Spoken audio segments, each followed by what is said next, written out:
Okay, you can see what time it is, 3:30. And, I don't know, I don't even know, like, I could say the night's weird every fucking night, and it's not the same weird. It's, like, always these different things. It's, like, I don't know, know, 'cause this thing about being aware of the room. Oh, also wanted to say about this mask thing, 'cause this really is tripping me out. And I was thinking, I bet, if I don't know, if I talked and I had this on, I wonder if it would help me to stay more focused or something, but I can get lost in my own head, so I don't know, because there's a lot of chatter going on in there. There's, like, questions, and there's some stuff going on besides what I'm saying. That, but putting that on, it was really tripping me out when I very first did it, and so every time I put it on, I keep thinking, like, "What is so fucking weird about this? Like, this is so fucking weird." And so I started really trying to figure out what makes it weird, and so I was thinking the best way I could explain it is, like it being like your inside your mind is your I see it like it could be the Starship Enterprise, but right now I see it like a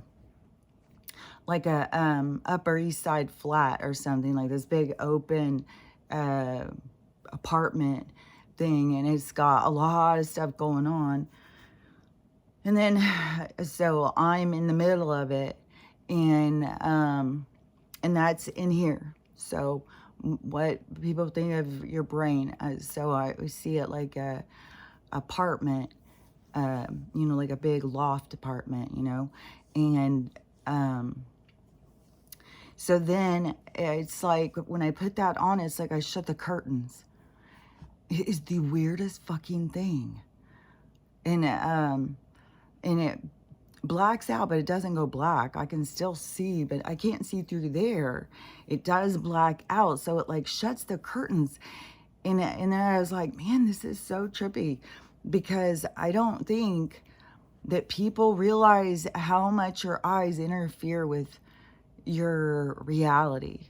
And I don't mean interfere like in a bad way or something, because obviously they have a use. It's like, so, the little me inside there, it's like, can look out. It's trippy, because I see it kind of, like a whole bunch of different reference will go through, like even Robotnik, I think that's his name, Robotniks or Robotnik, um, the guy off of the Sonic guy, the mad scientist. He makes this big robot self of him to destruct, and he's inside. And I've seen it in that kind of reference in other things, but that is more recent. Then the then I see some other ones, but it's, oh, because in Men in Black, yeah, there's one of the characters in Men in Black where a little being comes out of a bigger one, because this is like the container. Like I think, there's something to this container thing, where everybody gets real caught up in the flesh and blood and the storyline and what all this stuff. And it's intense, motherfucker. Like right now, I like, fuck, dude. Like we are definitely, everybody's playing on different levels of this fucking shit.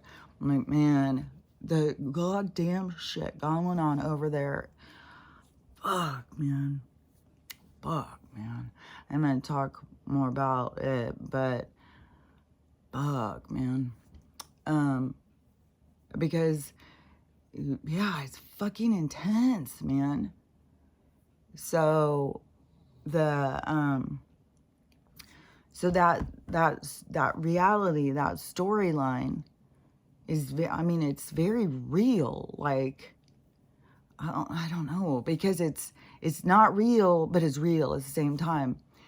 And it's so much of this like virtual reality, but it's so real to the player, but it's so real for a reason. Like all this is for a reason. Like it has to do with like I've said before, it has to do with learning through the experience. And it's not just like, oh, look at the universe gave us all this just for me and just for my lesson. No, it's because it all bleeds out. It all goes together.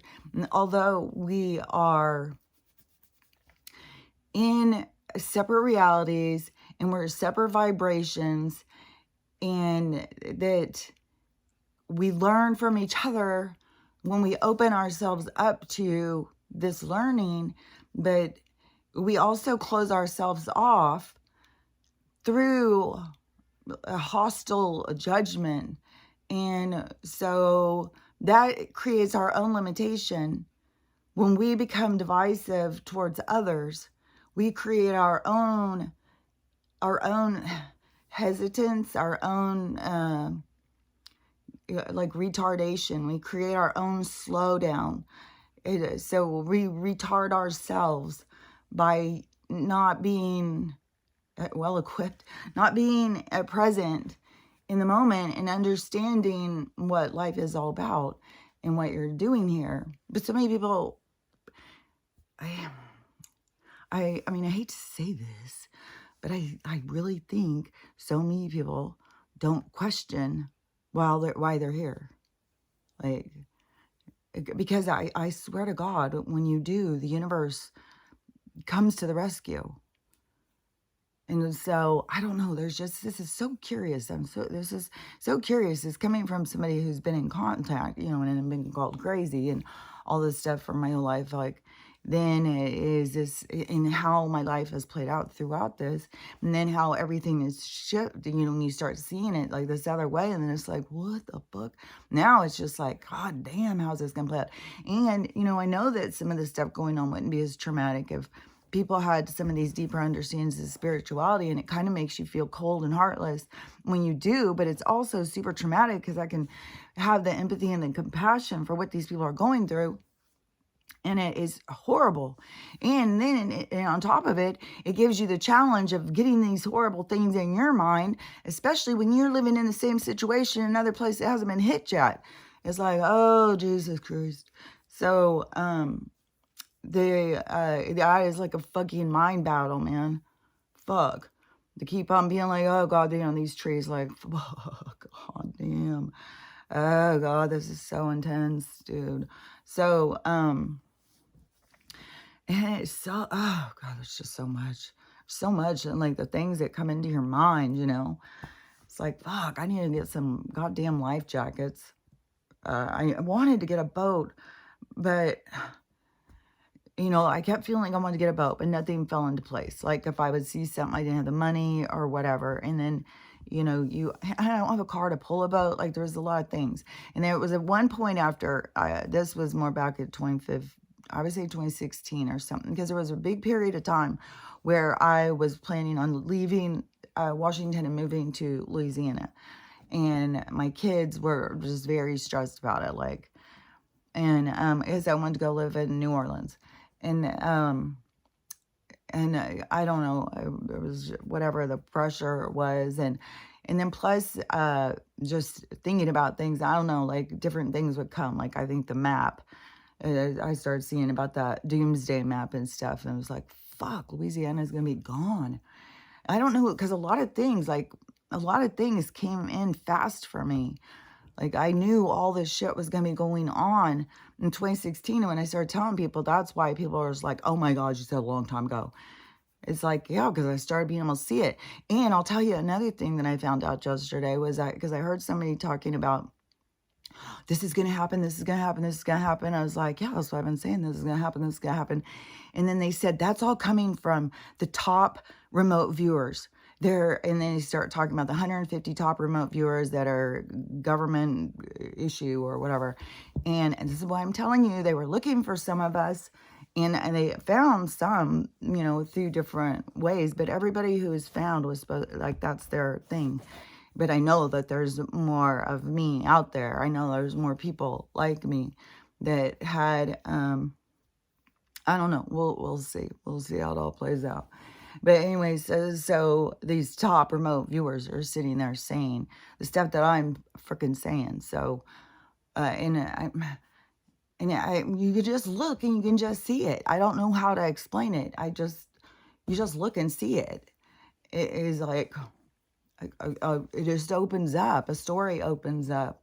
So, and throughout all this different stuff, it's been where it is like I've learned to trust the information. It's like learning how to read it and trust it. But then there's some stuff that still is like, you know what, it's like there's a lot of this, like we're all going to be learning all things on all different kinds of levels. And some of us are learning like our like we've been in contact with, you know, we rely on our soul's contact. And then it is it's established, but it's like during the, like, some of the stuff, it's like, my brain is going really like, fuck. So like that is, okay, that's why I skip around too, because it's like, fuck, man.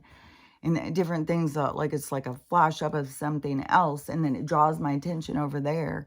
And so I think that's why I skip around through the whole thing, which that's one of the things that Lisa tried to come in and say it was so horrible. It's like, if that is too much, like there's things I can't stand to listen to. Like you have to go with what is in alignment with you.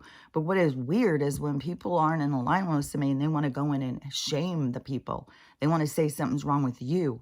You're not good enough. Something's wrong with you because you don't fit for me. It's like, dude, you're like, look, I can't wait till this thing flips and people see their own idiocy. You know what I mean? Because that is like, what, you know, kind of world do you want to live in? And it all starts with you. You got to put out what it is that you want the rest of the world to be. You can't just sit back and be something and want everybody else to change for you. So I mean, we have this lagging group that is really, I would say they're just in pain. Their hatefulness comes from, maybe it can be a block, you know, of them ever being able to express themselves. It can be so many different things. There's so many variables out there. That's why you really have to, there isn't just a set thing. Like even when I say like the different books and stuff, like self-help books, there's not just a set thing that's going to fix you. It's just going to give you insight to yourself. You're still the project. You're just gathering information to make the project easier. So there's not a quick fix out there. It's all about this recognizing yourself, establishing who you are, and getting control of yourself.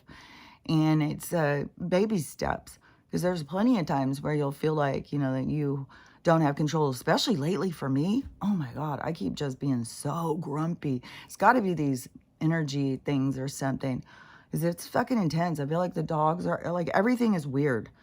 Yesterday, the dogs slept and slept and slept. They just woke up at 2:30 in the morning, so that is why I'm up. But they were sleeping, like, conked out. I was like, and my throat, and the sneezing, and the coughing, and coughing, and coughing, and coughing. Like, I know the weed has something to do with the coughing, but it is, all of this is the stuff that we breathe in. You don't have anything to really cough out, even though that adds in stuff to cough out. There's, it is like if I didn't smoke that promotes the coughing. So I cough out the infiltrates. There's a lot of infiltrates. And if I didn't smoke that, they would sit in my lungs and start to form tumors and sickness. So they create illness. So it's better for the coughing. But I know that a lot of the coughing is the infiltrates are coming out. So that's why it's like, I'm glad when I cough, but I can definitely tell a difference when in my throat and in the coughing and stuff, when I start doing a lot of sneezing. Like there's a big change in it, and all of those are all signs of the your body trying to get rid of the toxins. And oh, little Archie, his nose just keeps running. Yeah, it seems like it was like better. Like yesterday, he was just like, he wouldn't even eat dinner. And so then Oh, and I got both of them a sweater because they both have been kind of like it's cold, and when it's fucking cold here, and then when it's so wet, it just is cold down into your bones.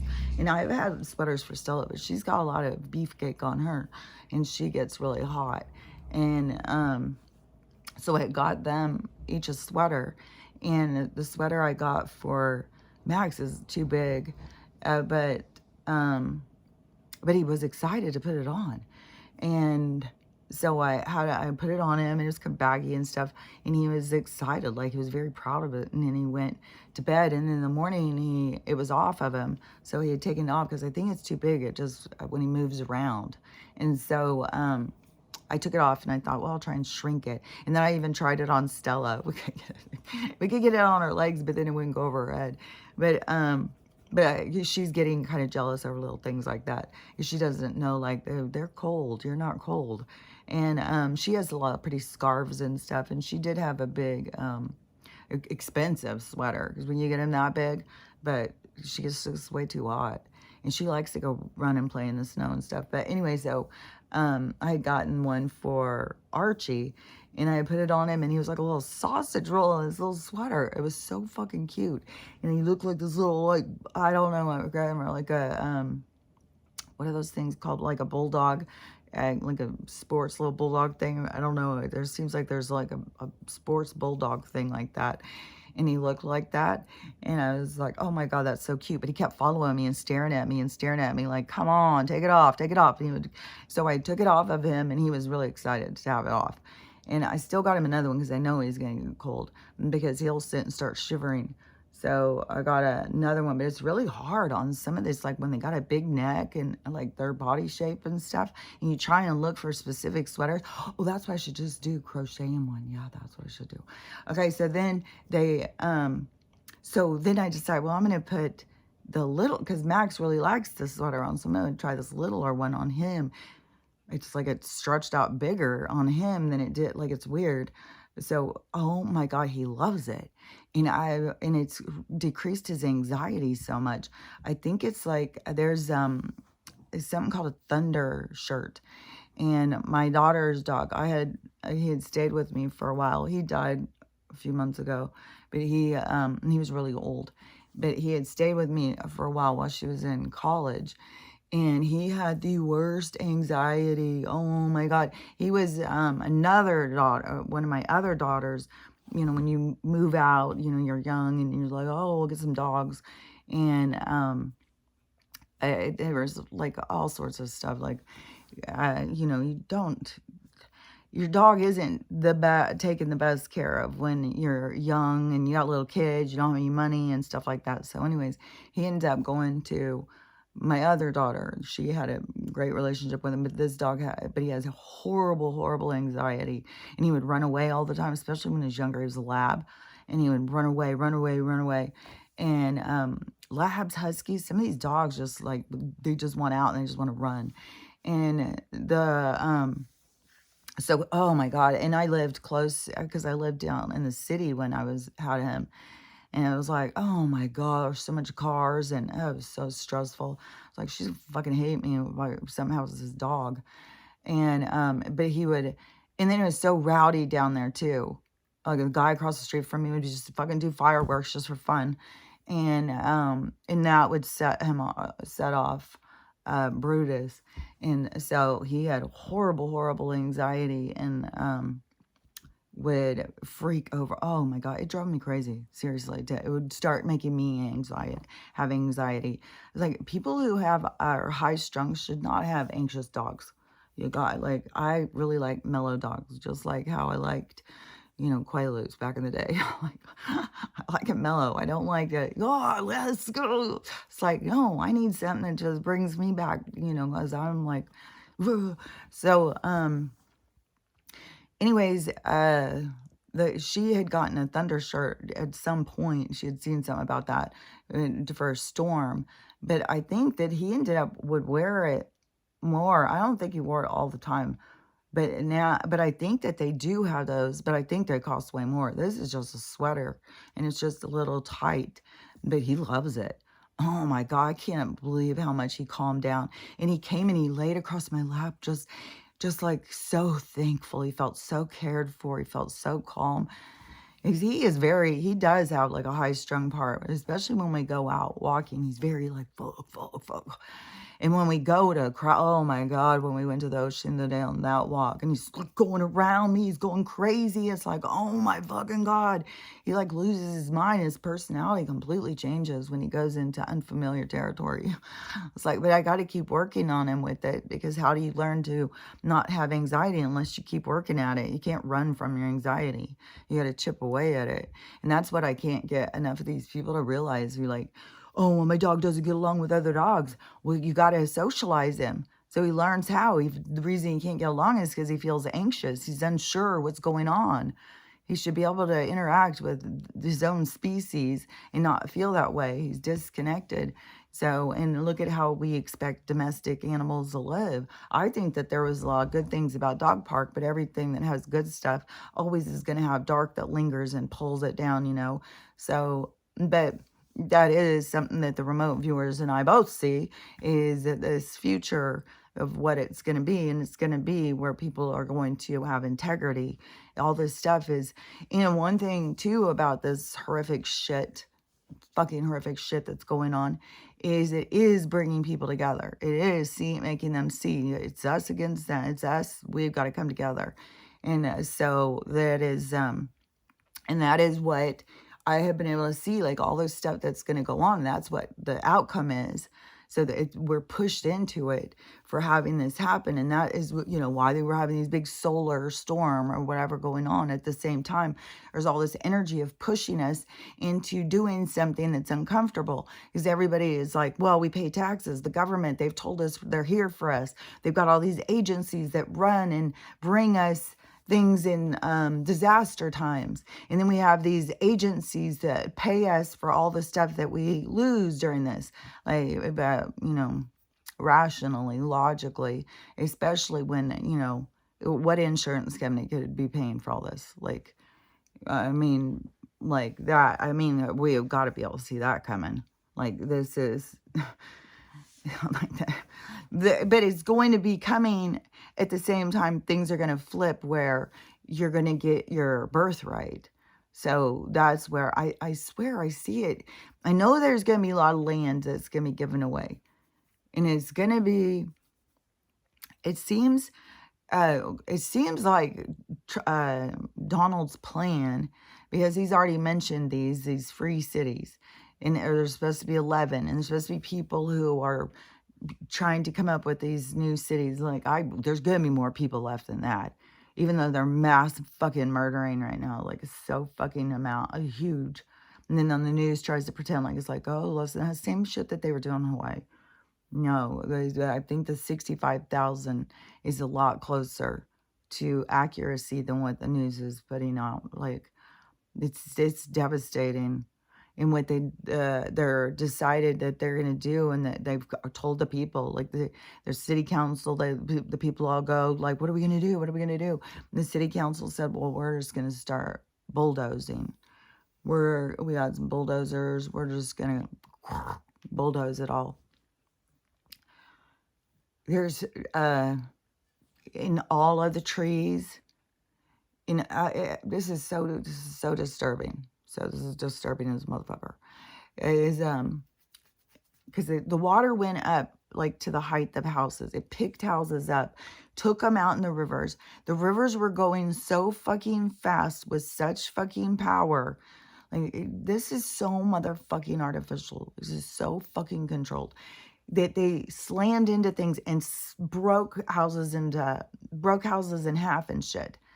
There's like, because there's two different stories. There's one where you see the house break and the lady's missing, and they've got her picture up, and she's a teacher, so she's younger. But there's another one, and that house broke, and one of the pieces went and like hit into something and stayed there, but she was trapped in there for 16 hours, and no one knew she was in there because her husband was in the other half, and he got thrown out, and he's holding on to a tree for an hour and a half or 2 hours in the water. Old people, like these were in their 70s, and they were like white hair, like they were like older people, old, in our, you know what I'm saying. So they, and now his whole side of his face is just a giant bruise because he was screaming and screaming and the water's rushing and they had nowhere, there was nowhere, there was like a little creek or something by them. And then all of a sudden something happened. The water started coming up, it started coming in, and it started, and this was all like boom, boom, boom, started coming in their house. Then they ran upstairs, put on life jackets, and then their house took off and went down. And then there's like, I don't know, there's a lot of people found holding each other and stuff, like in Hawaii too.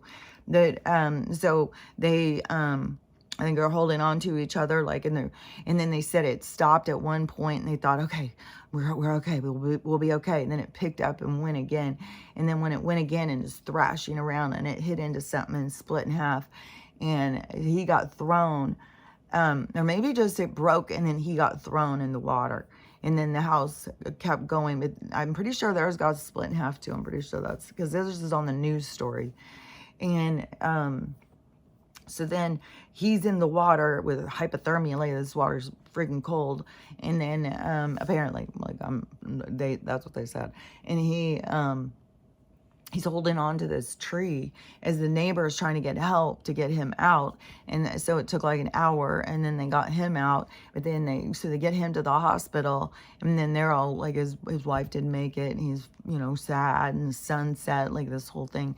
And then hours later she comes walking in, and she was found and stuff like that. So there's like some there's like been a lot of happy stories, like they found a live dog in a tree way up, and they had to do a big rescue. But there's a lot of stuff everything is just up in the trees. There's tons of dead, and the smell of all the rotting is everybody keeps saying it's so horrible. There's animals, there's people, there's little kids walking around with no clothes on and stuff looking. This is why these certain people go to these things. It's not to help the people, it's for it's a filter system. Grab them up while you can, like so they grab those ones up and take them, and they're looking for their parents. Sure you are. Somebody's dinner's right there. It's like these fucking maniacs. So they gather up these children, and so there's so people are saying there's all these little kids just out there walking around, like 1, 2, 3 years old, just crying in diapers, some with nothing, looking for somebody, like what would you do?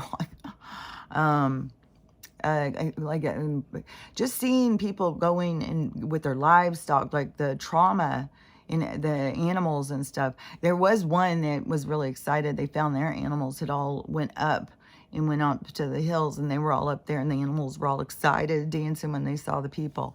So, there's really some really happy reuniting kind of things. But so in this one, I don't remember if it was Chimney Rock or what. There's so many of these little towns, and they're all having these huge dramas. And there is and now that the people are coming together, not thinking that the government's going to help. And I mean, you got a lot of different people, like people who have helicopters and everything going. And they've now started saying, we're going to start evacuating people. You guys just get the fuck out of here. So there's places that are being evacuated. There's other places, like they went and found a town of 100 people. And they were all in the church together. And they were cut off from everything else. And they had run out of food and water and stuff. See, this is why wouldn't they start walking out? Why do they just, and sitting in a church, it's just like so, well, Jesus will come get us or something. And then, somebody did come and save them, so faith works, but still, the thing is, to me, is that the universe has shown, I don't know how, it's like the universe is showing you who you are.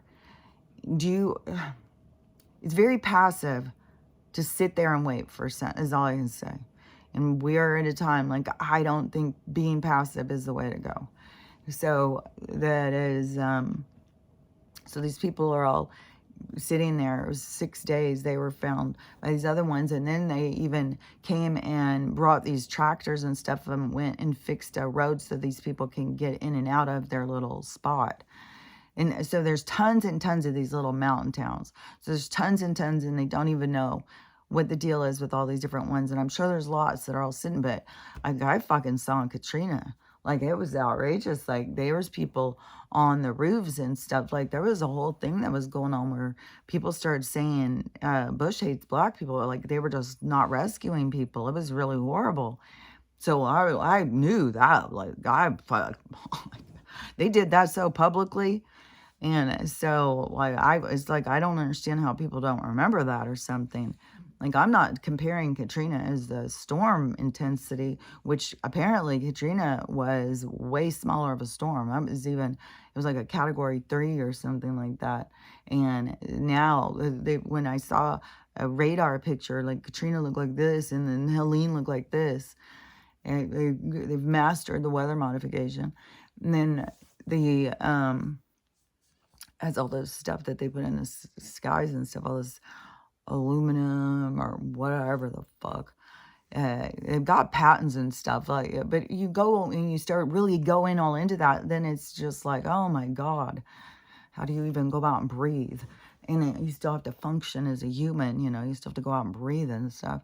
So, and then that just gets so much in your head, and then it gets too much in your head, and then you're just sitting there thinking every breath is poisoning you, and then you will start feeling poisoned. You will start, and we are being poisoned, and I do have an awareness of it, but right now there's so many people, though. Everybody's sick, and there's so many people, which I'm glad they're starting to say, are you realizing what's really getting you sick? It's not, it's the air.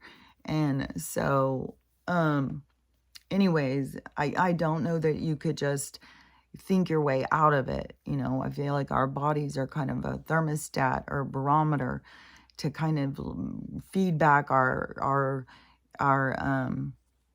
like what our environment is telling us. Like, we need to know that we're being poisoned.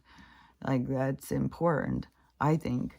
So anyways, let me think. Because I still keep thinking about the little person up inside there, and because that does really match more of how I see things. And just like when I was like really little kid, all the time I would always be just like amazed by like our bodies and stuff, and how it had like I would find that so fascinating.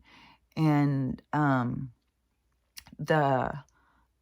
because I had such a specific knowing that wasn't me. Like, I was different. Like, I was this little person. This is what I was in.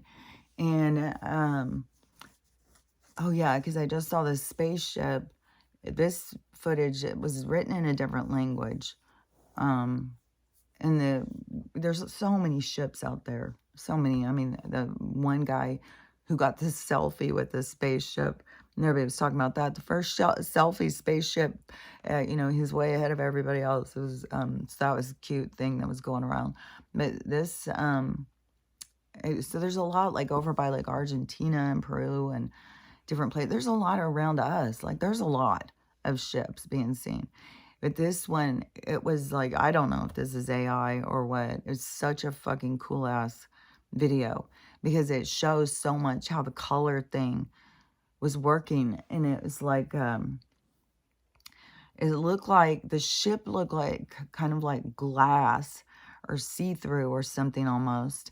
And the lights, I don't know, it looked like the Aurora Borealis or something moving around in there.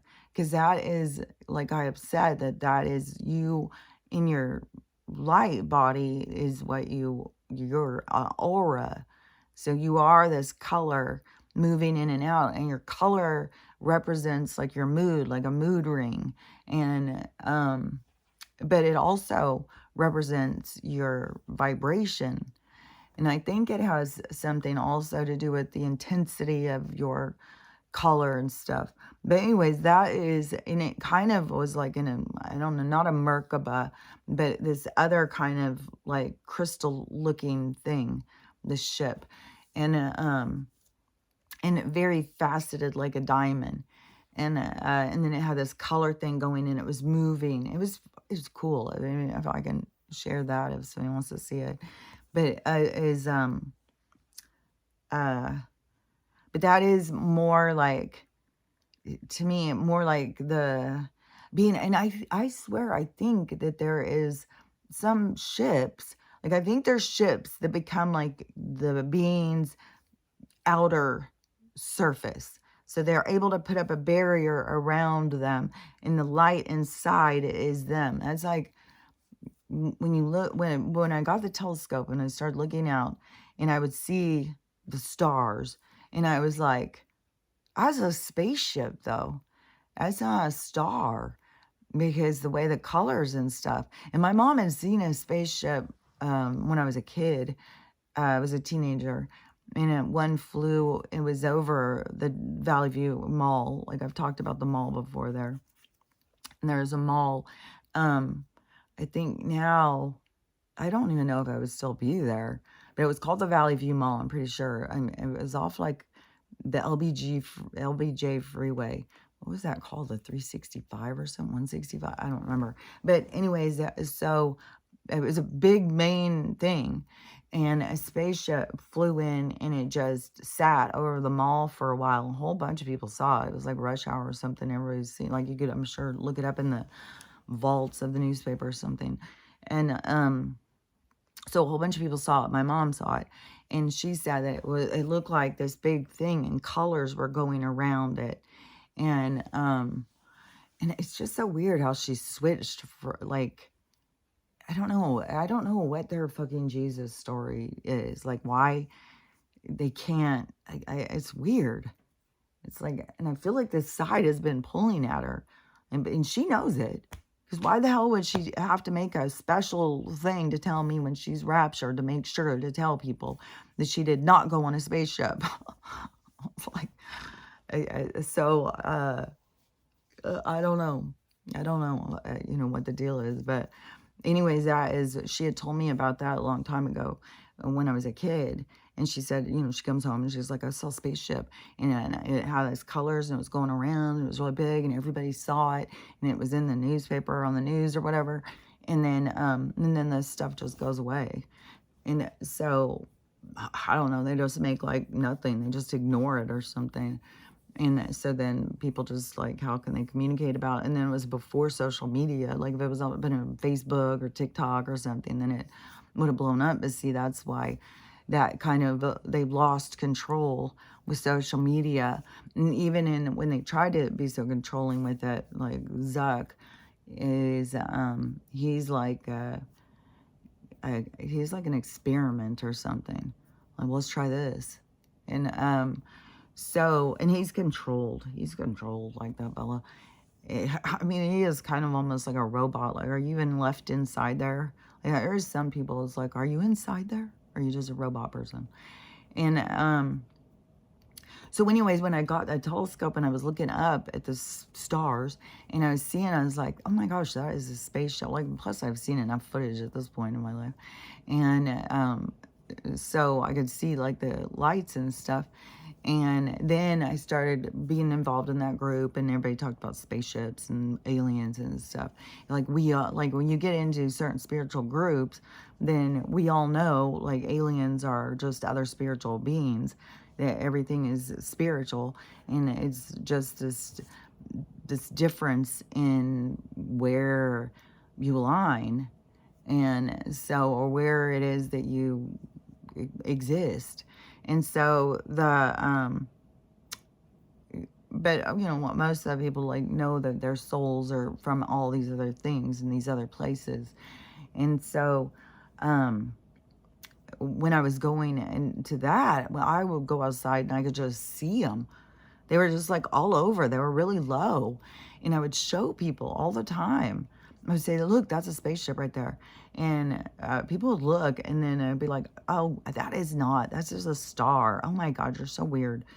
And I'd be like, no, look at the colors. Look at how it's moving. Oh my God, you're so weird. And then, oh, look, there's another one. There's another one. I did that all the time back then. They were all over. I was like, man, is every place like this, or is it just Spokane? Well, I recently saw where somebody said Spokane has more sightings per capita than any place else. But I saw lots. And I saw them all over the place. They were just out there. They would just sit. There were some that would just sit out like parked above my house, and I would go out and talk to them. And then they would brighten their lights and stuff when you would talk to them. And sometimes you'd see them moving around, and there was all sorts of things. And I used to do the footage and put it on Facebook at that point. Back when my mom saw it, that was like back in the 70s. When I saw that stuff, that was 2016. So anyways, I don't remember how I got up on that stuff. But anyways, so over here where they got the storm, to me it seems like I've already said, it seems like the people got to come together. Like, I know that the people have to come together. I know it's about unity, but in some of these places, these people need to come together and go out looking for help, not just sit there expecting help to find them. And then, I mean, if sitting and praying works, then that's a part of your lessons and stuff, but it's not going to work for everybody. And this is like these parts in people that I see that are turned off. This save yourself. And it has so much to do with what is that called? The survival of the fittest. It isn't, like who could throw who off the rock or whatever. It's how, you just have to keep getting back up. You got to survive, you just got to keep getting back up and getting back up. And people just like they get pushed down and they just stay down. And they just need somebody else to come get them up. And I mean, you got to stay down until you can get yourself up. But you got to go start leaning into that direction. And there's like a dependency that has been so programmed into humanity. And something happens, it's just like sit there and wait until somebody comes and fixes it for me. It's like, no, you can't live like that. Something happens, you have to, and there is a lot of that out there. Like there is in that wave of those people of like, let's get it done. Then that is bringing a whole section with them. You see how I'm saying? It's like when somebody moves in a direction, it catches wind and everybody starts going in that direction with them. And that's why there's like light worker, light seas, way showers and stuff. And now I've said they're all over in communities because of this programming that has been where people just sit there and wait for somebody to come save them. And it's so deep in the programming, and so many people are like shorting out about it and doing videos talking about it, and the government's failing them. And I mean, people are going and trying to get this $750. I think a lot of people are trying to get it almost to just show like it's bullshit. So there's a lot of people applying, trying to get it in the area, and nobody's being able to get it because it is bullshit. It's total just like news shit. Like, let's just say it on the news. It doesn't have to be real because nobody's going to listen to these motherfuckers because we're going to bulldoze right through their shit. We're going to just make it worse and worse. And then for how much the resources. And there was a guy who did a video just on the Appalachian. He said the Appalachian Mountains are like 900 billion years old or something. It's like the oldest part of the earth or something, which I don't know. I don't have all of this stuff, and there would only probably be certain people who would even know the truth because they've got so many agencies out there to mislead us away from the truth. So I have no idea where this guy's information comes from or anything, but what he did start talking about was the minerals and the resources that are in the mountains and why it is that they are attacking, why it is that these certain people are taking them over. And they've already come in and told these people that they can't have their land back. They've already told them it's not yours anymore. We've taken it. And same bullshit that they've been trying to do in Hawaii. The Hawaiian people have been fighting them. And that's all we can do is just keep fighting and fighting and fighting. That's to fight for what's right and to trust that the universe has got our back and that things are going to flip in our direction. But we have to continue the fight until the universe shows them who's going to win this battle. It's not between us anymore. The universe is involved. So, and this is because it's a flipping of the direction that humanity is going, because time's up on this other direction. It's time. Here is everything has its time, and the time is now, and the time is fluid. Time has nothing to do with this thing here. It has to do with increments. It's a window of time. It's a space in time. It's a time for this or that. And that is what I keep saying about these different parameters of existence in the reincarnation of where you come into areas of time to experience what you can learn from those experiences in those only in those certain times of where these occurrences may have occurred or happened. Kind of like now, like you couldn't have had this awakening to being a lab rat before the time came. So this is the time why so many people came in to have this experience. It has so much to do too with all these horrible things that have been done coming full circle. So that's why you have a lot of people here that were repressed before that came in to move things in this other direction. And that is why they have a familiarity, or they feel like they have an understanding of things, because they are meant to understand the things, because they're meant to move and take that windstorm in the direction that they are motivated or led to through their it's their role. It's like their universal programming. This place tries to override your programming, but you have a program of having a purpose. And there's it said there was a kind of a cute meme too for all of the guys who were lonely and feeling sorry for themselves. This has given them this new motivation in life to be out rescuing all these people. You got all these people out with tractors and like all these people coming together. And that is so true. That is, when you find purpose in the service to others, you do get lost in that. You do find purpose. It builds you up. Instead of sitting and feeling sorry for yourself, you can't find the right woman for you. When you go out and you start living in your purpose, then things will fall into place. But anyways, that is another part of seeing what, people finding their drive again. In these crises, see how there's a good side. Look at the good parts that it brings. It brings out heroes. It brings out geniuses. It brings out all of these different things. But there's people who are here for taking everything in these new directions. And so it's like a part of their role, a part of their programming. And everybody has different ones. But anyways, there's going to be a lot of that's going to be coming to the surface as the development of new communities and stuff. And just, the ones that are directing people. Like there's a lot of,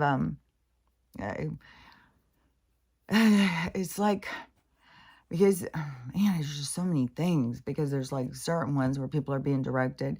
And then their lessons are going to be they shouldn't have listened. And then there's other ones that can be being directed, and their lessons will be they should have listened.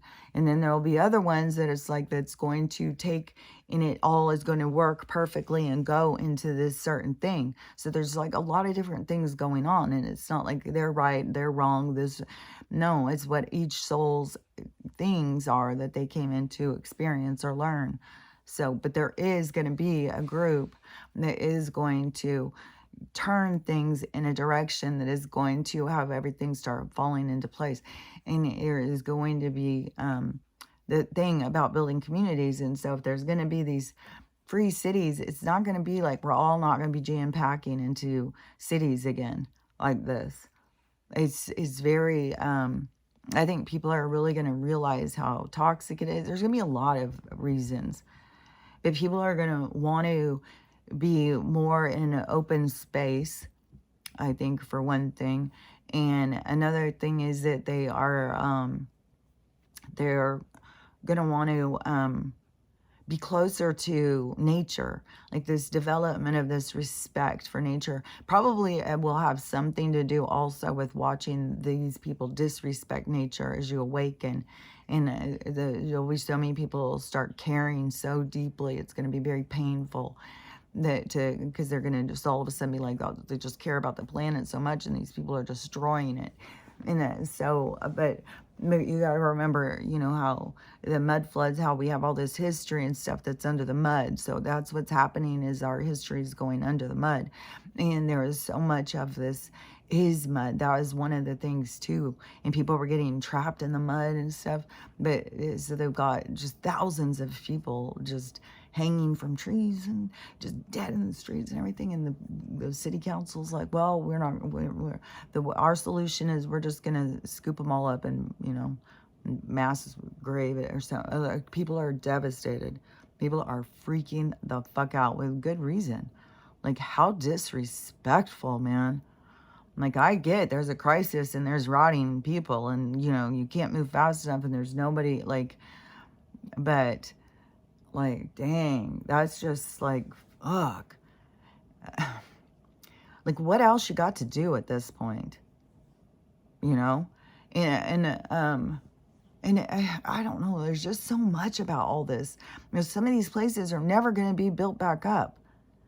Never. And these people need to go. They need to get out of these places. It's like a warning shot has been shot. And I don't know. All I can base it on is these maps. I mean, these maps showing that certain places are going to be gone. And people got to pay attention to these. And but they don't see and they don't know. So it's not, you know, it's not for them. And then when you sit there and you know and you see, and then it's like it can tear you up inside. Like, fuck, you know, you want everybody to know and so they can save themselves and stuff, but they're not all here to save themselves. And that is, I think, you know, a part where people really have a hard time with it. People don't understand, and then people get very traumatized by seeing what happens and then hearing the guy's story of like being thrown around and stuff. And all I can say is that when a soul is leaving its body, it doesn't go through all of that trauma.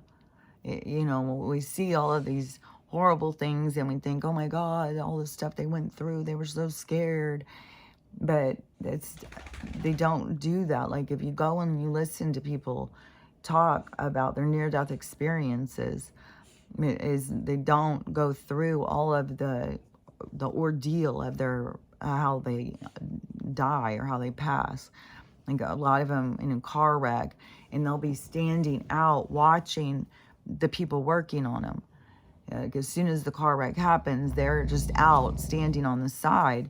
And sometimes there's other souls, but sometimes you got your it depends on what it is you need. Like, there's like the soul world is just as, it is very influential over your life, but people don't realize. But, you know, there's like, it is like whatever you would need. So I don't know, like a support system or something. But there's also other beings around. So I don't know, when they come out of their body, because a lot of times there's people saying there's somebody standing with me, and a lot of times that can be your guide. But so they will be standing there watching the whole thing and watching, and then they'll see themselves get taken in an ambulance, and then they'll not even all of them ride in the ambulance. Some of them, they'll start being like putting it together, like if something is up, and then sometimes they'll go see family. Sometimes they'll just go straight to the hospital, and then they'll be being worked on. Like, the ride didn't even happen. Like, there's weird things with time and space and stuff in the way that they don't coordinate. Like, so anyways, a whole bunch of different things happen, but people don't. I've heard before of it seems like I've definitely I've seen one, read one or something about an attack, or maybe I've seen it on I Survived or something. But when people are being attacked, like when people are being attacked and they're there to survive, they're fucking fighting. They're fighting and they're trying to survive. And then, but when the people who are being, you know, and then sometimes they just come out and they just watch. Sometimes they don't even watch and they just leave, like they don't watch it. And then, but there's some who watch. but people don't stay in their body and go through it. You leave your body, just like how we can leave when we're asleep. They leave as soon as the trauma starts. It's not like they go through it. And even though to us, it all seems like, oh my God, this is so horrible. And they had to be so scared and all these horrible things. And then the aftermath is horrendous. Then there's just so much to it that just is very disturbing. But these disturbing things are what really changes humanity. It's what, and man, I can't believe, like, I've got these two people in my comments that are just arguing back and forth over these sundown towns. And I don't want to tell somebody, like, your experience isn't real. Like, sundown towns aren't real. Like, I'm sure there's places that there's people who are like are well known, like, well, you don't go there after dark because yeah, but the racism starts with the like the judge, the rich people.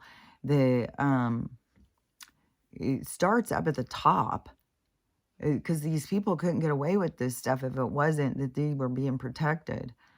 So it's not just like, oh, you go into these towns, you just got some racist people there, they'll snatch you up. But the racist people are the ones that are like the city council and stuff. Like, that was the kind of stuff like that has been seen when people used to wear a hood to protect their identity. And then there was some people who had, and then they saw, like, it was the people, like the guy who owns the newspaper, like all these people who, but it's like the permission is required from this other people, because that's what they want. And it's just, I don't know, it's like they want to create this division, they want to create this hostility and stuff. And yeah, that stuff has gone on, but I just don't see it as like the general consensus of humans to other humans.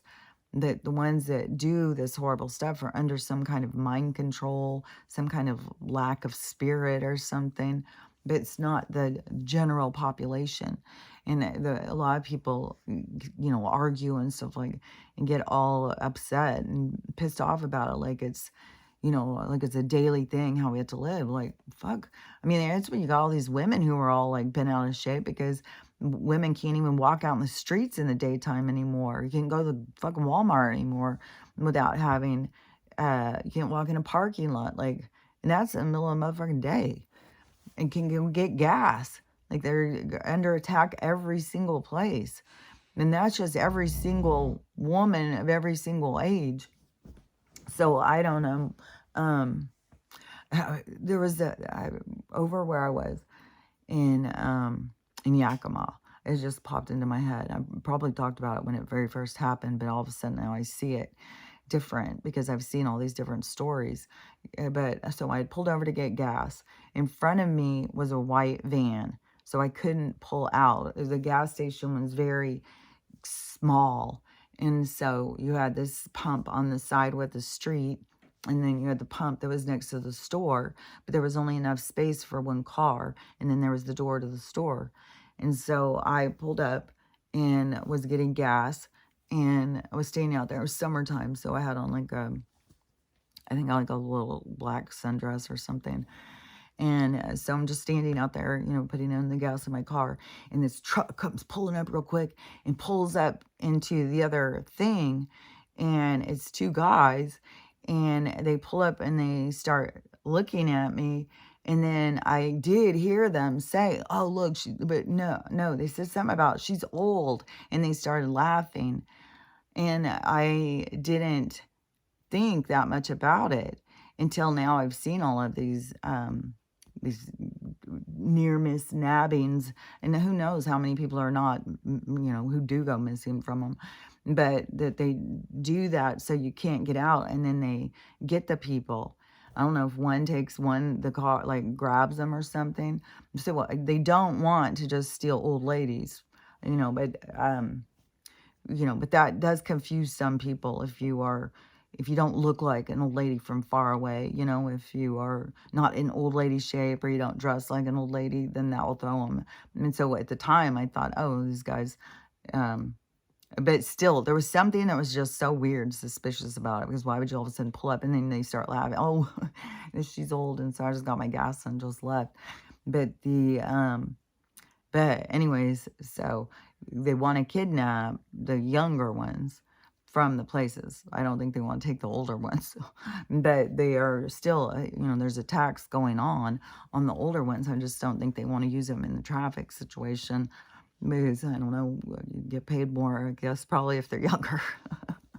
So, and so anyways, the government at this point is not doing anything. Even on some of these rescues, the media is coming in and trying to say that the government is doing them.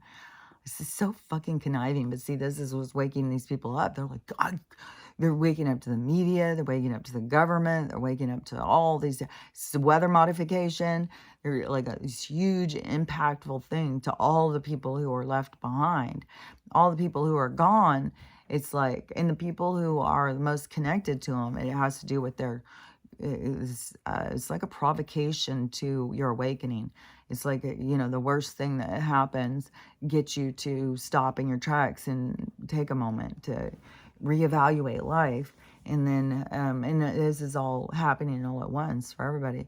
So that is, you do have a lot of people losing people, but it has to do with this, the way it has to do with good things, even though it seems really sad and tragic. But the thing is about loss and death and stuff. The sad and tragic part is that we,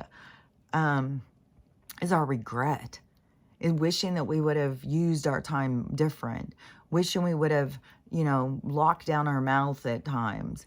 Looking back, when people lose somebody, it's like they go back over themselves at the relationship. They wish they would have given more time. They wish they wouldn't have done that. They wish they wouldn't have said that. It's just like you go back over it. So see how that teaches you how to grow, how to take yourself more serious. And, in the game, it seems like, fuck, I've lost them. But then once you go out, they are there. You see them again. You don't really ever lose them. That's just a part of the thing. So, and then when you know this on a deep spiritual level and you see the people going through that, like I know that you're not really losing them, but to them, they feel like they're really losing them. And I can have empathy and compassion for what they're feeling and what they're going through. But it's also hard because it's like you want the people to start realizing, like, you're not losing these people. They're there. But they need it. They need to feel, I got my cup back. They need to feel that in order to get the most impact. It's like the biggest punch. Man, that was like a punch right in my throat. Oh my gosh. It wasn't in my throat. It was right here. Oh, that hurt. So anyways, so it's hard to see all these people going through this horrible loss, especially the kind of loss, because lower mountains and all the trees. It's like when I'm living exactly the same way and then seeing, and it's all this stuff what I have said this whole fucking time about this, the containment, the control and containment, and seeing how they isolate little places. And they've been doing this for a long time. Like they isolate and poison places all the time. And certain places, everybody's got certain cancers and stuff like that. So this isn't something new. It's not something like they just started doing. They've been doing it. We're just starting to catch on and recognize. And so me living in the same kind of thing as what they're attacking right over there, it's like, fuck, it's intense, man. And these trees are scary as a motherfucker. And this one that's so huge right above my window, that's giant, it is definitely dead now. And it was okay before, but the poisoning, with the 1 year that they sprayed and all this stuff, everything died. That one didn't come back. And that's also the one with the woodpeckers always on. And he's been out there pecking away. And it's like, I swear to God, it looks like a lumberjack has been in there like doing edges. So it's like, oh, I'm hoping that is not the nature's way of just like, maybe they're just going to take it down little by little, like that top will blow off, and then the next part, hopefully, because that big motherfucker goes down, it's like, yeah, I mean, what happens, happens. There's nothing you can do. Like, how things go down and what happens is like what's supposed to happen. It's not like you can run from the inevitable. You can't, you know, I would hope. Like, over at my neighbor's next door, she has a big one that she's scared of. I mean, they're all, I mean, some of these people just go in and cut all their trees down because they're so scared of them. And I feel like the forest needs itself to protect itself, and that it has, like, they rely on each other. I don't think it's a good idea to just go in and cut them down. And then some people just like leave one or something. Well, it doesn't have any protection around it. And it's angry because you just killed all its family. So the but she has a big one over there that's dead like that, but it's back by her window by the bed. And then she had a guy come out to look at it and tell her a price and stuff. And he said, well, we can't get that one down. You just, when there's any wind or anything or storm, I would just go to the front of the house. So I'm thinking like, well, I'm just going to use his same thing and just go to the back of the house, I guess.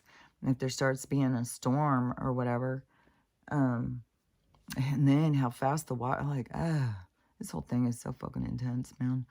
And it is so much more like when you see the stuff, like even all of the stuff I'm saying that I see, like with the remote viewers and stuff, like you see, but it's different. It's like you're looking at the story. Now we're in this story that I could see ahead, and being in the story is very intense.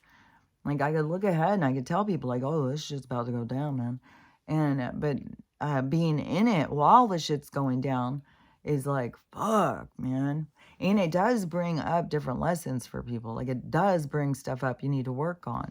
And we all have different things, but it definitely is, you know, there's a lot of challenges going on right now. But so so in all these different small towns, you know, I say that these people need to come together and start being like, we need to walk out of here. We need to go someplace else. And then some of this, because this other storm is coming, I don't even know what day or whatever. Like, I think it's next week. It's like, what, they're just going to clean up these dead folk, and then another one's coming in. But I thought it was just like a week later and then the next week. So then it's like, well, are they about to get hit? Because now people are saying they've been out there for 6 or 7 days, no food. So I would think the next storm must be about to hit. I don't know. I don't know. It's just the hits are going to keep on coming. That's the thing. It's not going to stop. I saw some sort of footage that said yesterday or last night, Wyoming or someplace was on fire.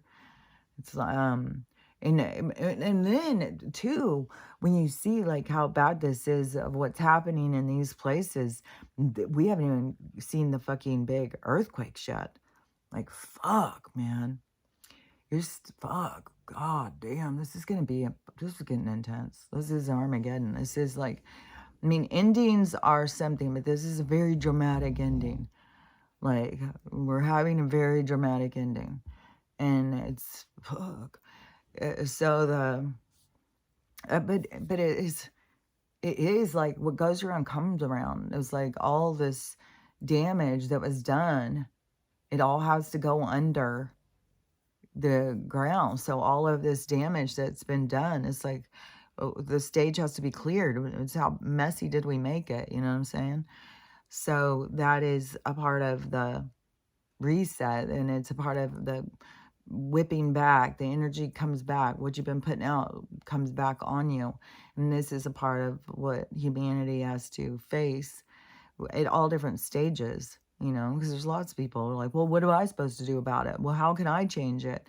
But then there's going to be things that will happen when people are going to start seeing like ways that they can change it, the ways that we can do things different.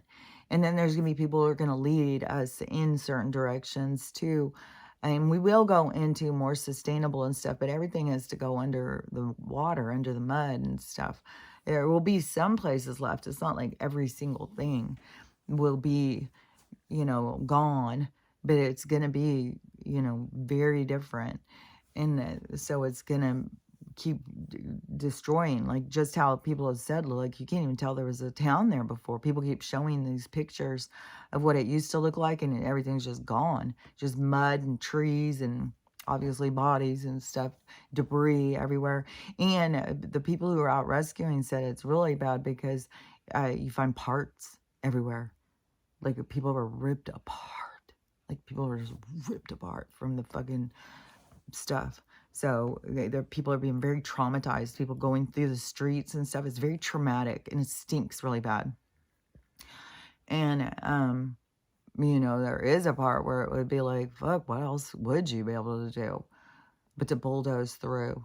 Like, I don't have the right solution. I don't know what, this is the end of this world as we know it. This is how things are going to end, is going to be violent and brutal. And all of this pain and stuff that we're going through to witness it is what changes humanity. It's like already the energy is already bouncing back and forth because it's us sending out this energy is what's coming back. So it's all this intensity is already in action. And that, but this is what changes us. It's inevitable that this is changing and that people are going to change from all this trauma. And people are not going to want to be dependent on the government. This is the end of the government. This is so that's one thing, is that when you're getting furious of watching their action, their reaction, the way that they are directing their lie, all their fucking bullshit. This is the end of them. So thank fucking God for that. And this is the exposing of, how really they don't give a fuck. And the last thing they care about is us. And so, so the people have to see that, and towns being swept away. And then if that earthquake goes, like by St. Louis even, like LA will be fucked. But St. Louis, when I'm seeing all this stuff being washed away and all that stuff, I was like, motherfucker, if that earthquake goes, where they're saying, wherever they had those people going and saying that they're expecting this big ass earthquake, Ohio or St. Louis or wherever the fuck it is over there, is it is still a populated place. And if it goes to where the ground just starts opening and stuff and splitting, oh my God, oh my gosh, this stuff is going to be fucking intense. Like, no doubt about how intense this ending is going to be. This is like, I don't know, to me, this is like whatever the tribulation or whatever, the rapture. This is like the ending of this old toxic energy. This is like the phoenix busting out of the ashes. It's like what survives from what was done, It's like all this was done, but what we bring forth, what we turn into surviving is what rises from the ashes. And this is this part of our spirit that starts kicking in, where you do have all these people like jumping up, like I feel needed, and they jump in and want to be needed. They want to help. They want to do what they can. And this is, it's backfiring on them, because the less they do, the more that we will do. And that's what awakens. That's what sets our souls on fire. That's what changes everything. When people start realizing it's us against them. And it's not that we need to go out and fight them. We don't want anything to do with them. What we need to do is turn away from them and turn towards each other. And the more that we turn away from them, the more we starve them out. The more we stop giving them money and start being there for each other. And they're doing these absurd rules. Like they're stealing donations. They are all sorts of weird shit. Like it's just weird. Like you can just see they're totally trying to control and starve people out. Like it's atrocious what the government is showing, what they're doing. But anyways, it's only making the people jump up more and come to each other. It's just that you have these groups of these pockets of people who are out there, waiting for someone to rescue them, when the smartest way to survive is to go, and especially as a group, go out and start going and looking for help or looking for safety or whatever. And I'm sure, this town of 100 and they've got this washed out road, but they don't realize like how many roads are washed out. And especially when you get to the point where they don't have food and stuff anymore, it's like you got to be at least send one or two people out to go out and try and find people to inform them where you are. Like, I think that they are trying to use drones and stuff, but it sounds like it's just absolute chaos. And there is so many little towns and little tiny places where, just a few people live up in I don't know, compounds and stuff, I guess. When you get up in the mountains and see this is what these people don't want. And then the mountain people who they hate so much because of their independence of not wanting anything, like you can't lure them, but they sit on all of the resources. So the people who are trying to lure you and you won't come into their cities and get all pervy and start trying to do weird shit and get addicted, and then they'll bring the drugs to you, because that's what they started doing. They went and got all of these mountain people addicted on drugs. But then, so the mountain people won't budge, and they're content with having, their life and their lifestyle and their friends and families and stuff. And that is what these other people can't stand. And especially when they are sitting on top of all these resources. So they're totally going to be under attack. Any place that has resources, and somebody's saying that LA holds a huge, like North Carolina held the most lithium, LA holds the second or something. So they were like, LA better get ready. And we already know though, because there's already these activity going on. And I just saw this lady. This is just kind of trippy, because there's so many people that just have no clue what's going on.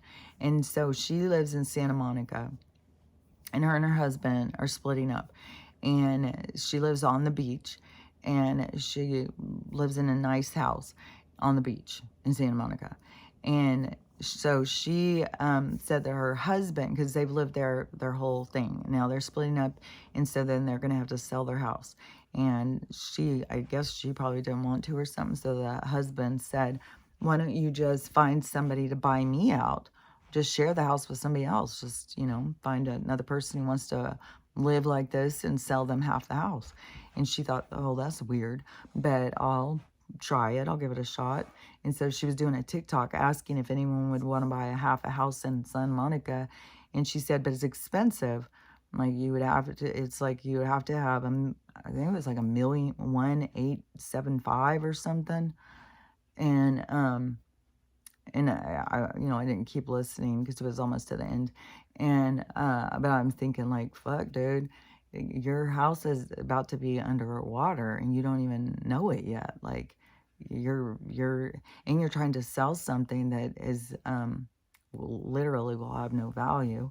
So anyways, it's just weird when you just see all these people like living this way, this life and stuff. Like, I don't know. To me, it's kind of like a weird kind of lack of awareness.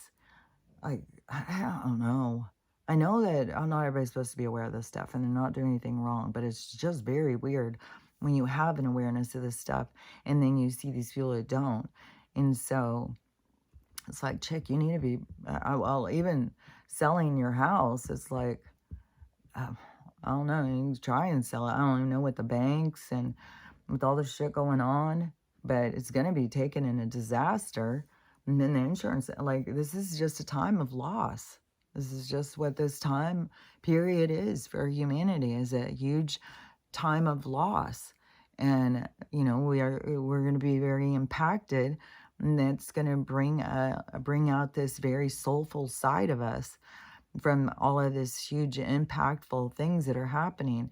And I think it's because so you see something happen to somebody, it just ignites you in this, wanting to help and care. And, nobody wants to be watching somebody lose everything and cry and lose their families and all this trauma. So it brings this side up in people, this compassion and this, which creates all this unity, which creates community. And so there's going to be lots of different communities that will be built, but there will be a direction towards these free cities. But I think that once they start getting people's attention on the free cities, which it seems like it's got to be, I swear, there's so much bad shit going. It just seems like, but it seems like something real bad still is about to go. Like if it's earthquake by St. Louis or California or fucking tsunami that's supposed to be coming over here. Like, I don't, it could be any of these things that's going to be wiping out more people and stuff. But at some point in all of this trauma, there's going to be this part. And there keeps being this stuff too with they're showing different things. Like, I think they're trying to, I don't know, like Vance now, he's come out and said, Donald won 2020. I'm not going back on that. And the news, oh, well, he can't be saying that and stuff. So this is a time of it's going to be it's all about the truth and disclosure. And everybody's going to be sitting on business. People are going to be standing on business. People are going to be like, no, I'm not, because this time. So, and then you're going to have the part that's going to be like, yeah, but you can't do that. You can't do that. Well, the shift is occurring. Yeah, well, I will do this. And so there's going to be a lot of that, of, we're going to keep hearing more and more truth, more and more truth. And it's when the receiver is able to hear it for whatever reason, or whenever they are able to process it. Because a lot of people, you hear things and it just doesn't process. And then by the time you actually process it, and then you realize how many times you heard it, it's like, fuck, man, what was wrong with me? But those are the things that you go in and try and figure out, what your blockages are. Why wasn't I seeing it? And why wasn't I thinking about it? And stuff. I think so much has to do with distraction, when you're just thinking about other things. So anyways, but that's for each person to go and figure out, their own distractions and what it is they pay attention to and put energy towards. So the people who are, I do that all the time. So the people are, having all these traumas happen, is creating all of this change, which creates this whole wave of change. And then they're gonna, it's gonna keep going out. At some point, there will be this, directing us into certain places where there will be the free cities. And so then there will be stuff, but I think that then there will be more land given out in between some of these places and stuff. And I swear there's gonna be I don't know, house kits or pre-made houses or something. There'll be some kind of things like that too. I think there will be something for people to start building, and then the communities will start coming together. But that's one of the things Donald's really trying to show, is how corrupt each, all these individual cities and towns and stuff are. And so it has to break down all the way down to, and then you'll have new community leaders that will step in. And I think a lot of these community leaders are already in that realm, in that taking that action. They're already going and speaking out. They're going and confronting these people because it's part of their program. It's part of what they're here to do. So they're already taking those actions, moving towards that. But there'll be people who will step up into roles in the community as leaders, but there will be not just here, I'll fix all the problems, you guys just sit back and do nothing. It's going to be, you get that, you pick that up, you get that. It's going to be a lot more of a cooperation. People are going to cooperate and come together as community and to take their parts, because then you can see when you step into a role and you step into a part, it gives you being in the acts of service is what gives you your purpose, and that is it's something that's good for you.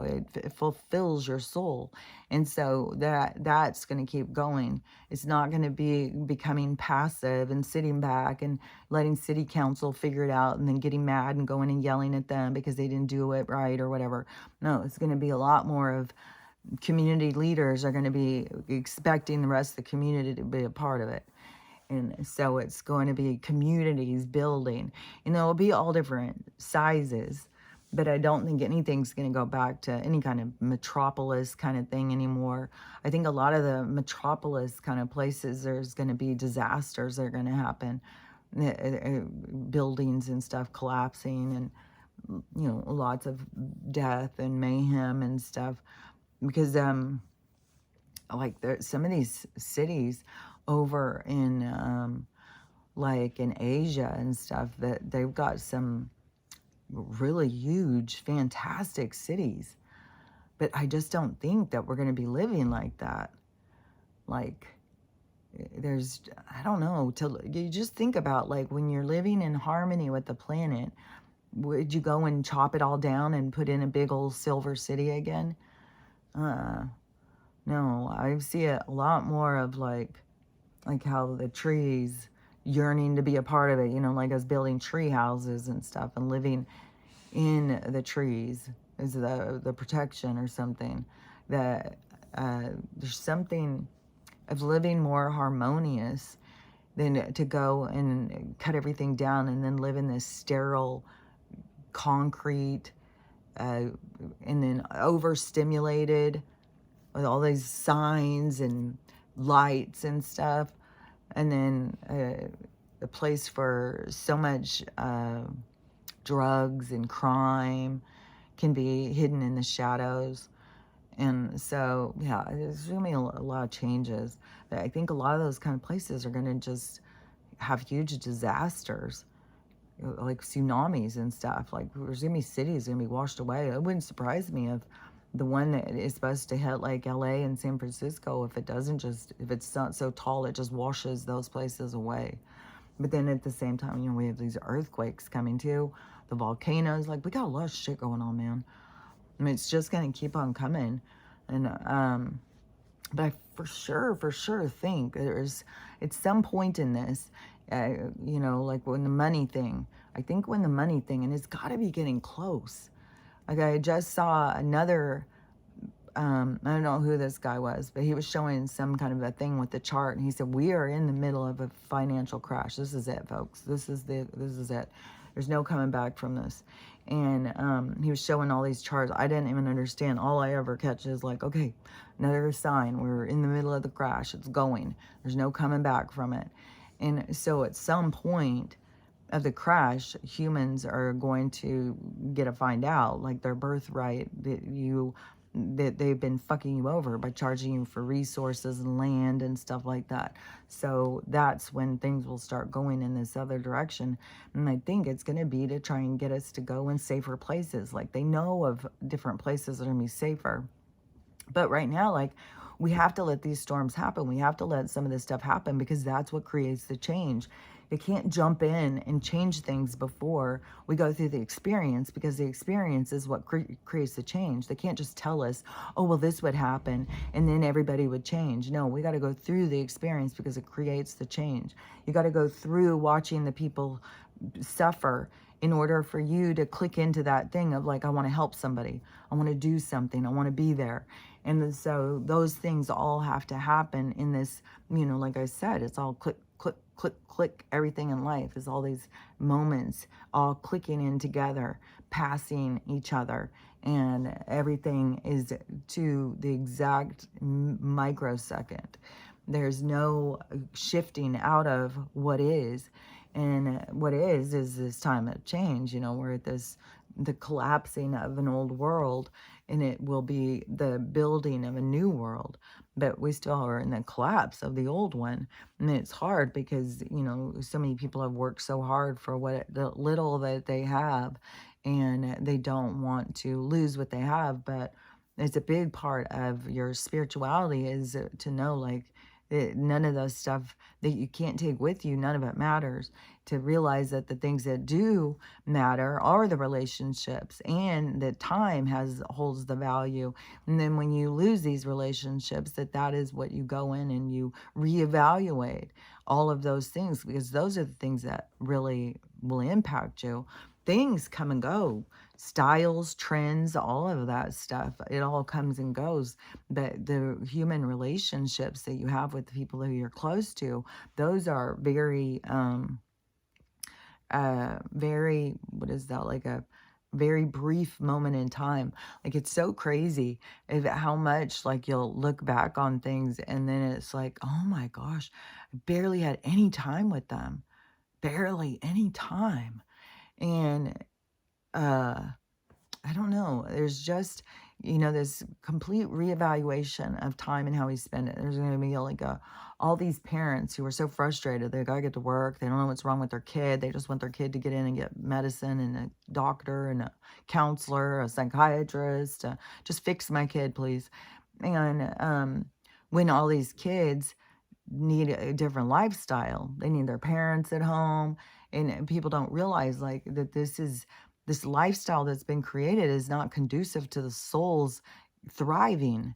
And the kids are showing you that this is a handicap and it's destroying them. And that, in a sense, is destroying mankind, because what is the future without the present? You get what I'm saying? So, anyways, so the parents will have to catch on to what their choices and the consequences, but that is also going to lead parents into taking the time with their kids as being more serious, but it will go in different increments for different people. So it's going to be all these different shifts happening. Like, some people have already figured it out and some people are still figuring it out, but there's going to be a massive shift in that thing about parenting and parents being more involved, and stopping thinking that somebody else, like, to stop thinking their kids are broken. Like, the world is broken. It's this world. And everybody, and then when you're just trying to make it work and you're telling your kid just make it work, and schools are so destructive, and you got these kids saying, I don't want to go, I don't want to go. And parents trying to force them. And I don't know, kids are not kids, for one thing. I mean, and it's crazy, some of the stuff that I'm seeing these kids, little tiny kids doing. It's like, because they're not little kids. There's full-ass grown souls. And they're evolved souls at this point, because they're able to lasso more of who they are. And like, one thing that has been said, that a lot of these kids that are being born don't have the veil. They're coming to bring in, like, they know what the fuck's going on.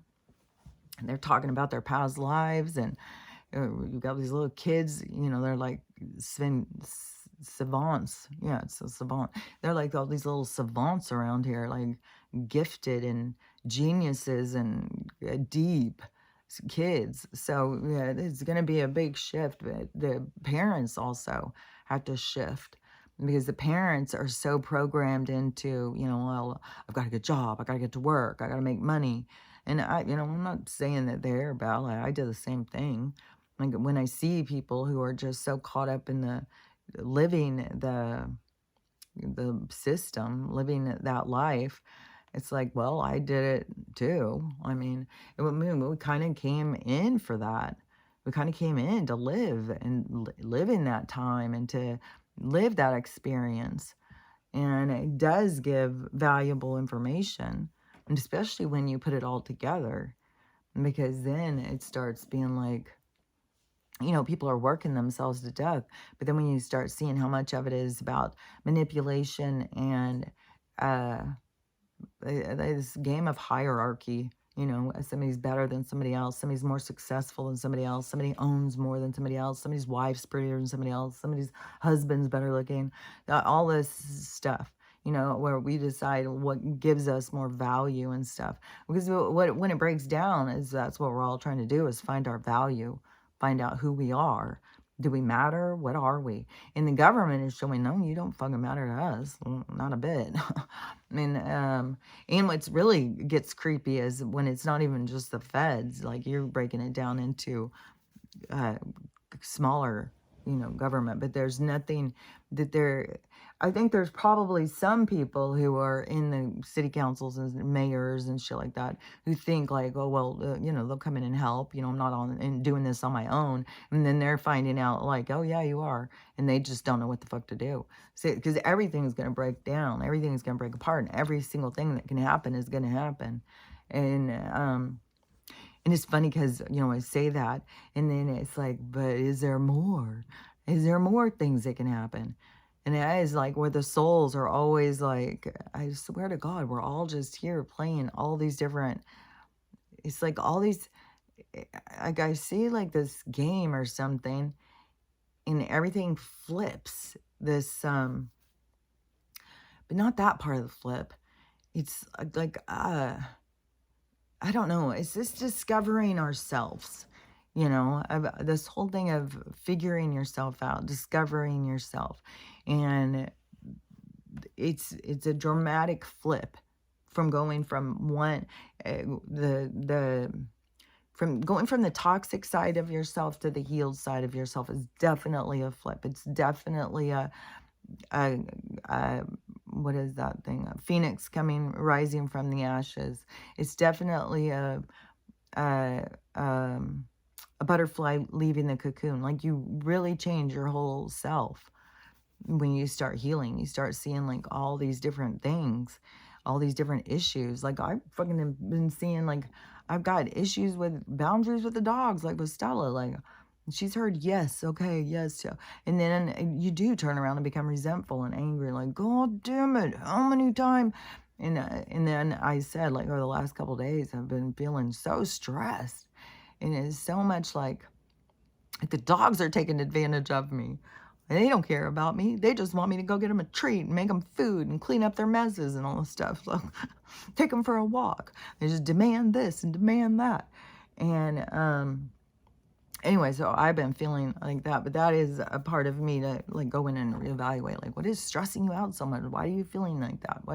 And what it came down to, what I started seeing was like, I've got to do better with boundaries. I've got to be more like, I especially for Stella, it was a long time where I don't know if she ever heard the answer no. Like, I got to start doing no more, and I can't just blame her.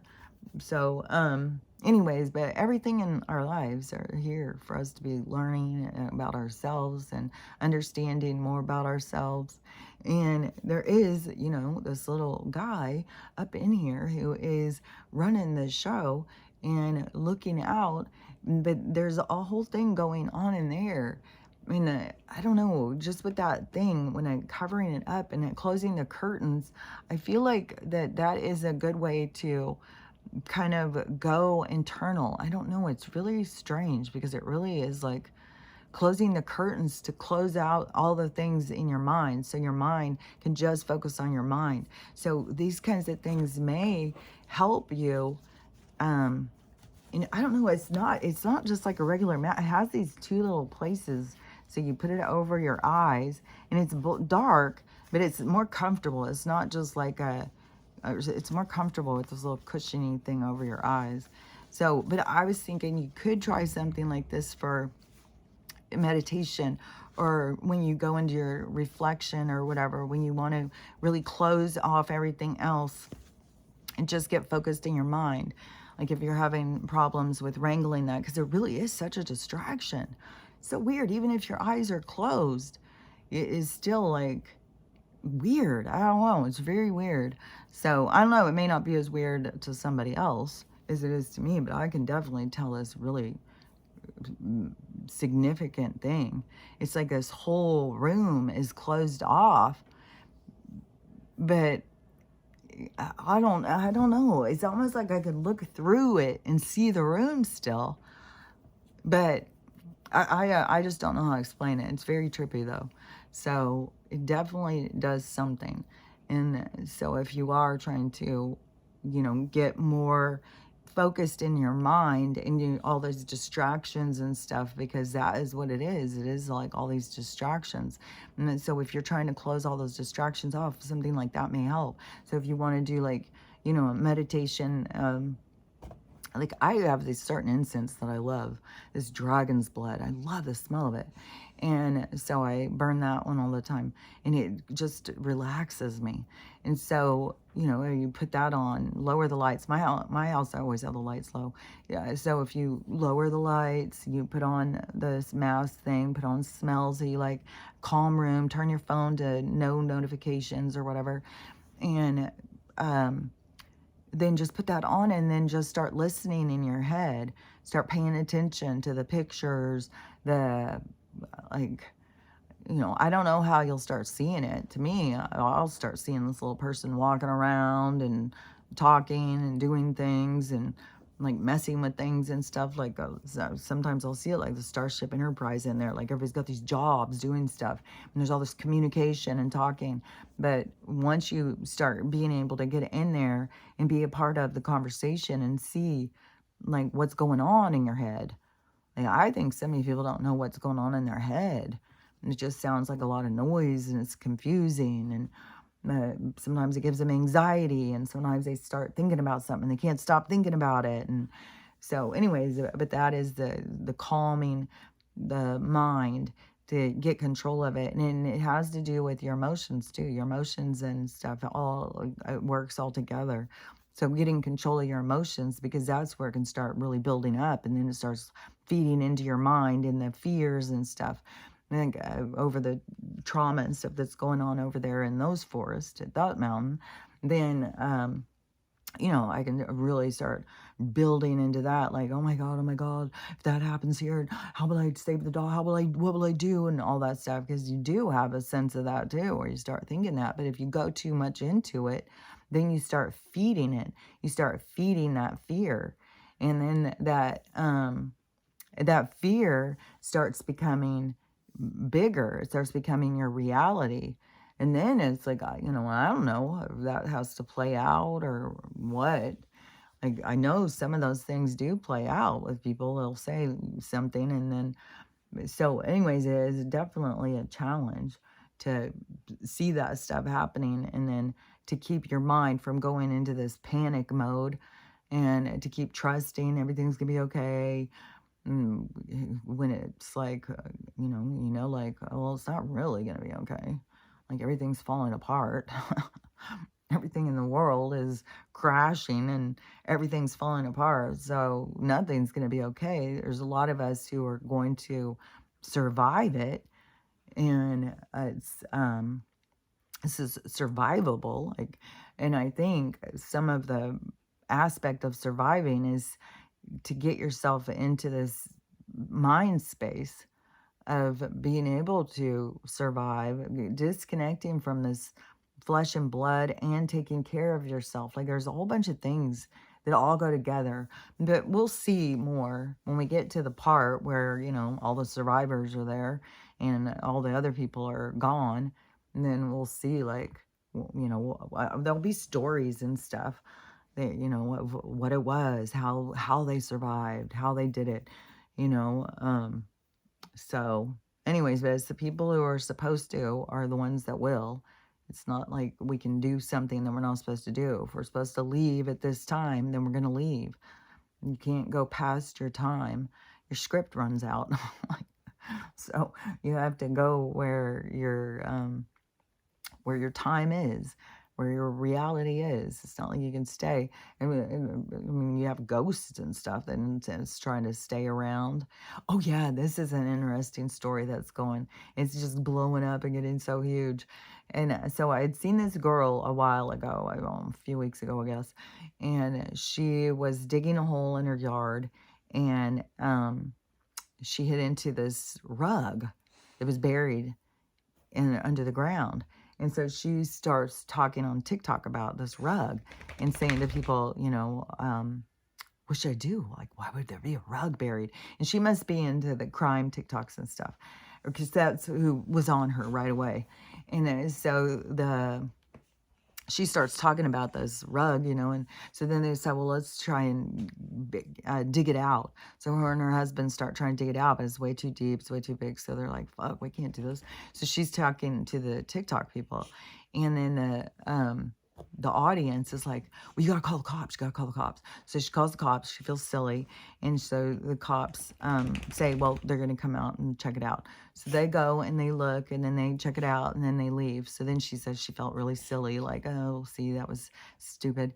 And then so she starts talking to the TikTok people again, and I think they all start saying, just dig it out, just dig it out.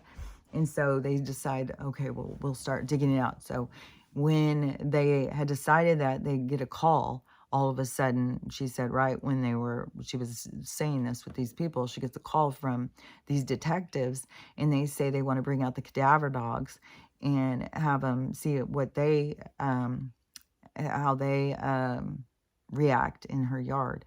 And so then they come into her yard. They have two different ones. And so they came yesterday, and she was live. She had 187,000 people or something in her live.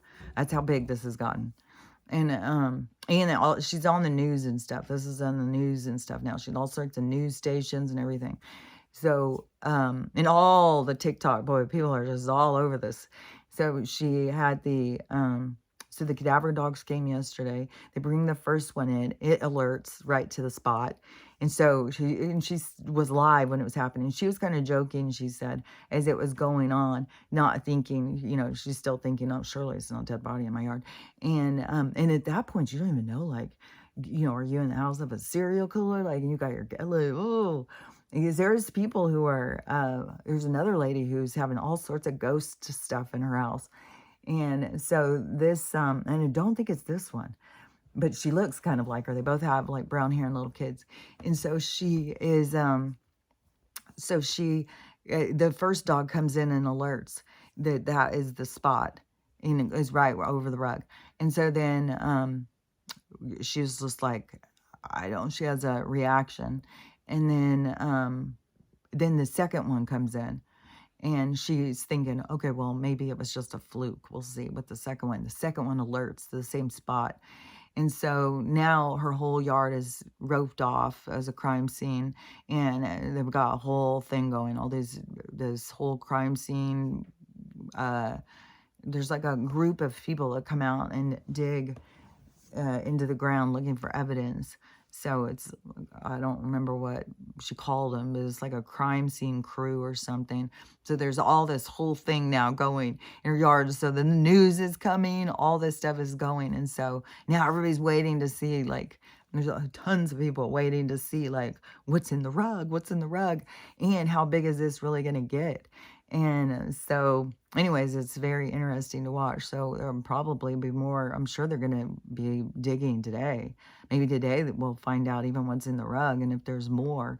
Because I think it's weird, because I think on some of these things, they use like a heat detector or some kind of thing where they can look and they can pick up where bodies are. Because I was thinking, I mean, I know the cadaver dogs and stuff work, but I was thinking, I wonder if they've used one of those, like if they flew over her yard and it picked up like something that was there.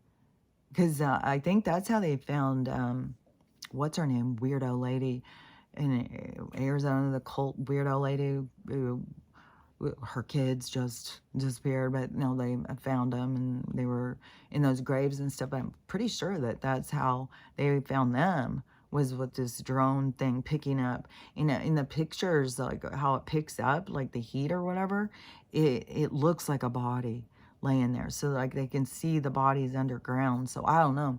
And then if this one, who knows how old it is, how old this rug is, or how old it could be just bones in there.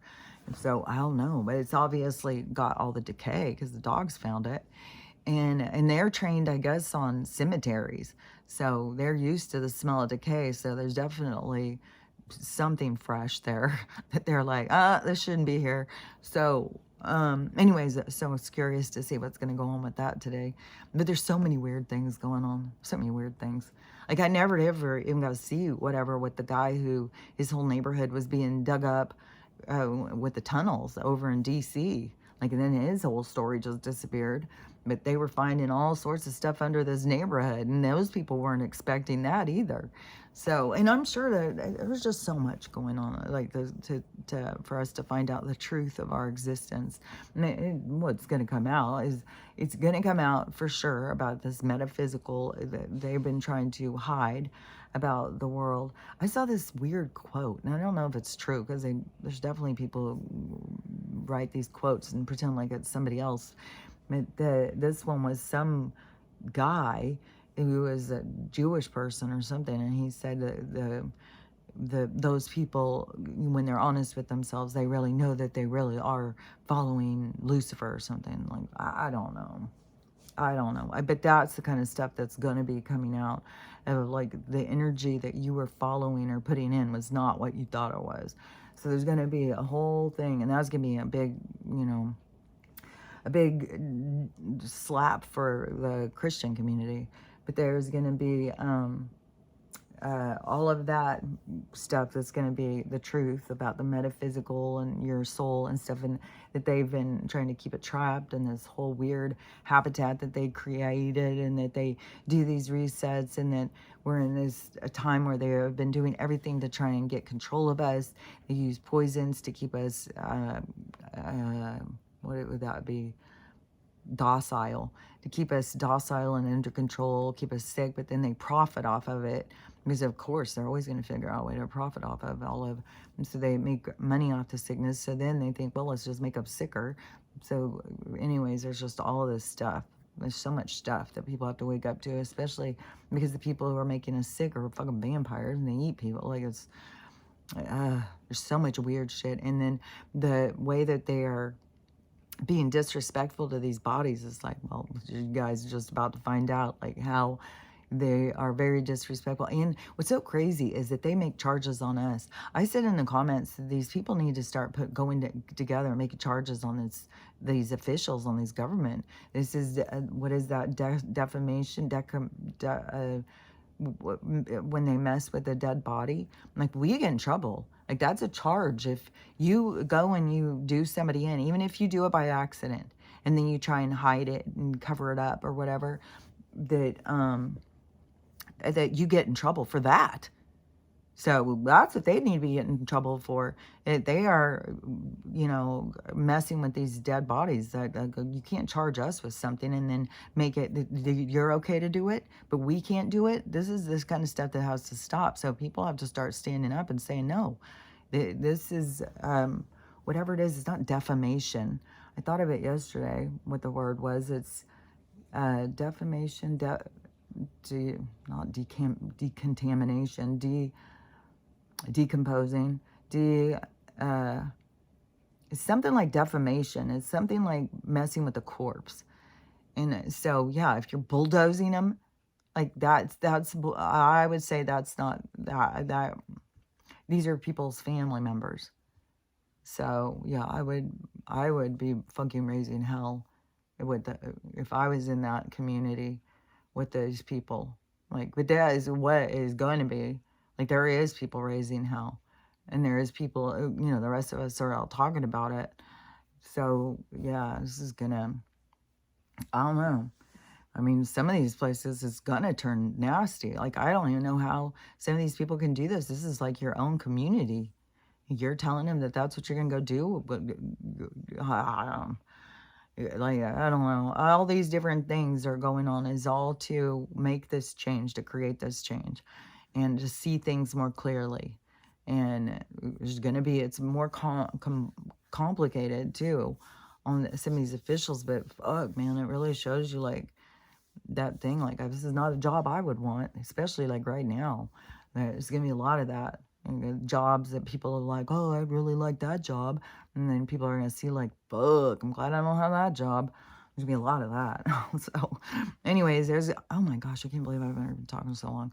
Hopefully I said something of value. So anyways, just remember what you're supposed to be doing here is working on yourself and learning how to love yourself, love everyone, and how to have a loving day, because it's totally up to you. So stay strong. I'll talk to you later. Bye.